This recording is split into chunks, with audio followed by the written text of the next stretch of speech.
The survey. We issued a statement yesterday thanking the public for the high performance ratings of the Senate. Pero sabi ko nga, hindi ito isang tao lamang, ito ay bugso ng ambagan at ambag ng bawat isang senador na nagbuhos, naggugol na maraming oras, nagsunog ng kilay, ika nga, para magampanan yung aming trabaho dito. Kabilang siyempre, yung masisipag din naming staff dito sa Senado. Rason kung bakit nakapagpasa kami ng humigit kumulang 140 panukalang batas, mahigit kalahati ay national, kalahati ay kulang-kulang kalahati ay local, at sa lahat ng ito, ang average, kumbaga kung i-divide nyo, yung 26 session days namin sa bilang ng batas na napasa, humigit kumulang 5 bill ang amin na ipapasa kada session day. Challenge po ba kung paano mamimaintain yung mataas na rating ng Senate? Ang rating, ang survey ay snapshot lamang ng pananaw ng ating mga kababayan sa partikular na panahon na kinuha yung survey. Tataas ito, bababa ito, hindi dapat malungkot at lumuha at umiyak kapag ito'y bumaba. Hindi rin dapat magyabang kapag ito'y mataas. Ang bahagi lamang ito ng buhay ng isang opisyal ng pamahalaan na dapat ginagabayan ng pananaw at opinyon sa kanya, sa amin, ng ating mga kababayan. Sir, yung po bang pagbaba ng rating ni Presidente at ni Vice President, effective na yung mga yun nila? Hindi ko alam, pero by tradition din, kung titingnan mo ang mga survey ng mga nakaupong Pangulo at ikalawang Pangulo, mataas yan, siyempre, pagkatapos ng eleksyon at unti-unting bumababa yan. Habang tumatagal din sila sa pwesto. Siyempre, may mga expectation na hindi nami-meet yung ating mga kababayan mula sa kanila. Rason kung bakit ito'y bumababa. Madalas, hindi lamang sa kaso ni Pangulong Marcos at ni Vice President Duterte, pero sa lahat ng mga nagdaan nating Pangulo at ikalawang Pangulo kung pag-aaralan natin yung mga datos kaugnay nito. Sir, considering the VAT for digital services bill was signed into law today, what other revenue-generating measures should Congress be pushing for?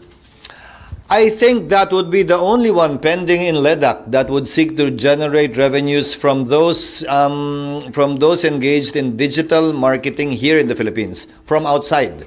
The ones pending before the Committee on Ways and Means identified as priority would be what we call the small PIFITA and the big PIFITA. These bills basically seek to lower the taxes imposed, for example, on the transfer and sale of stocks in order to encourage investments in the stock market, to lower the same rates insofar as debt instruments are concerned or bonds, and to lower the same insofar as insurance premiums are concerned. Likewise, the big PIFITA would include lowering various taxes as well. I am not aware of one except, I remember, the SUP, the Single-Use Plastics Bill, which seeks to impose, I think, a 200 pesos per kilo per ton from zero right now. This is actually in the nature of a sin tax, not really that of a revenue-raising measure, but inadvertently, revenues will be raised because of the SUP, the Single-Use Plastics Bill. I'm not aware of any bill filed thus far in Congress, nor any bill approved in LEDAC, nor any bill considered as priority that seeks to impose higher taxes on our citizens. Sir, pwedeng balik lang ako sa survey pero hindi na po yung Yes, ma'am. sa inyo. Sir, kasi naglalabasan yung SWS Pulse Asia survey on mga bets for senatorial bets. Sir, paano to dapat tignan ng tao? Kasi hindi ba parang nagkikreate na siya ng trend? Paano naman yung mga hindi nakakapasok sa survey by this time? Well, ulitin ko, snapshot lamang yan. Kung papansinin mo, may dalawang SWS survey na tila magkaiba yung ranking ng mga senador na tumatakbo. Pero pareho silang SWS. Pero tingnan mo yung petsa. Magkaiba siya. Ang kaibahan ay 1 o 2 linggo ang pagitan. So, snapshot yan. Magbabago at magbabago yan. At ayon din sa sarili kong pagkakaunawa ng survey, ito'y magbabago pa habang lumalapit ang eleksyon. Dahil habang lumalapit ang eleksyon, mas siseryosohin na ng ating mga kababayan yung kanilang mga actual na pipiliin at choice na ilalagay sa balota. Yung ganito kalayong mga survey, indicative lamang yan, pero hindi pa yan yung ika nga starting gun survey ng darating na eleksyon sa May 25, sa May 2025. Usually, yung tinatawag nating starting gun survey ay magsisimula sa survey na gaganapin ng Enero sa darating na taon.